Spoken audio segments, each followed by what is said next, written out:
દાદાજી હું ડગાઈ ગયો તો આઈ વોઝ શોક. મને ખબર નથી પડતી કે શું કરું શું નહીં.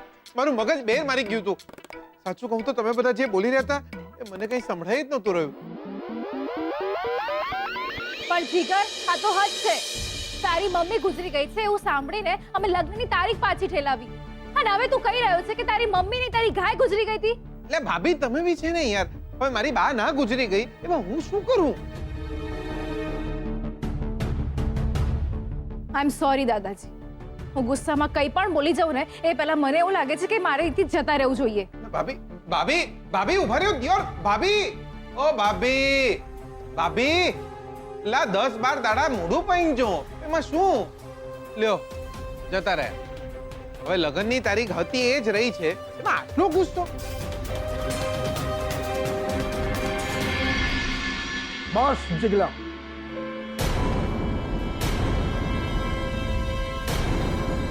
બસ જીગલા.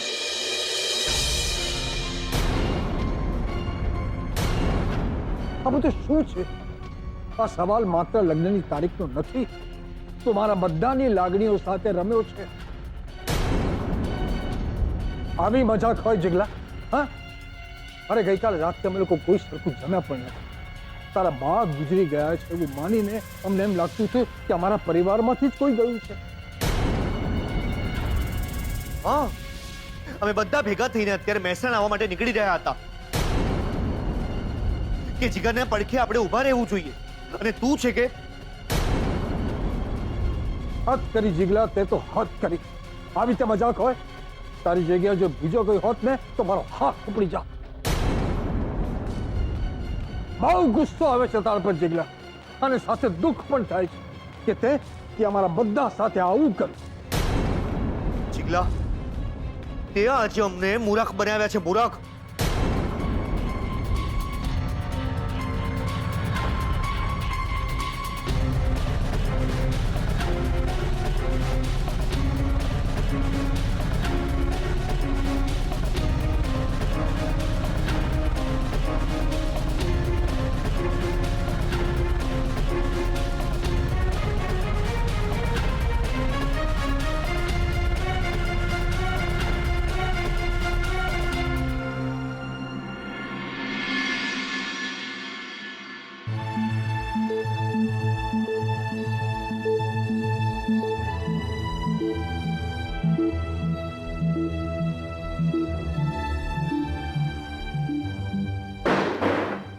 હા, પછી ફોન કરું. હા, શું થયું શું? બેવકૂફ બનાવી ગયો જીગર અમને. એટલો ગુસ્સો આવે છે મને એની ઉપર કે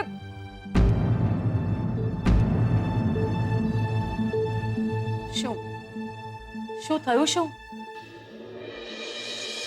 ગાયત્રી નામની એની ગાય મરી ગઈ છે મહેસાણામાં, એની મમ્મી નહીં.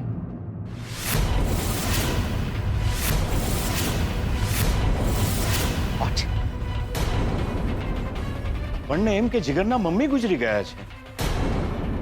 શોધનના ઘરે પણ એવું જ લાગ્યું. અરે દાદાજી અને રંજીત ફુવા તો મહેસાણા જઈ રહ્યા હતા આજે, અને ત્યાં જ જીગર આવ્યો લહેરાતા લહેરાતા, અને આવીને કહે છે કે મારી મમ્મી નહીં મારી ગાય મરી ગઈ છે. નક્કી નક્કી આ બધું જ પેલી છોકરી અને જીગરનું કાવતરું છે. આપણે લગ્નની તારીખ આગળ કરી એટલે એ તારીખ મોડી કરાવવા માટે આ બધું નાટક કર્યું છે એમણે.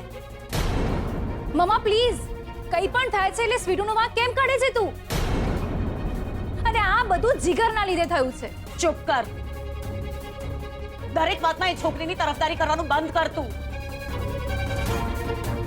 શ્રુતિ, મેં તને કેટલી વાર કહ્યું છે કે દૂર રહે છોકરીથી.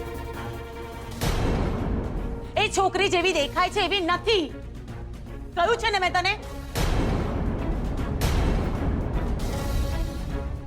એણે જ જીગર સાથે મળીને આ કાવતરું કર્યું છે. મમ્મા પ્લીઝ, આ બધામાં સ્વીટુને શું લેવા દેવા? આ બધી મિસઅન્ડરસ્ટેન્ડિંગ પેલા જીગરના લીધે થઈ છે. મિસઅન્ડરસ્ટેન્ડિંગ? આ કોઈ મિસઅન્ડરસ્ટેન્ડિંગ નથી. ઘરમાં ગાય મરી ગઈ છે કે માં મરી ગઈ છે એની ખબર ન પડે માણસને. અરે પણ કલ્પના, કૈલાશ, આપણે જે લગ્નની તારીખ આગળ કરાવી હતી ને એ લગ્નની તારીખ પાછળ કરાવવા માટે એ છોકરી અને જીગરે આ કાવતરું કર્યું છે બધું.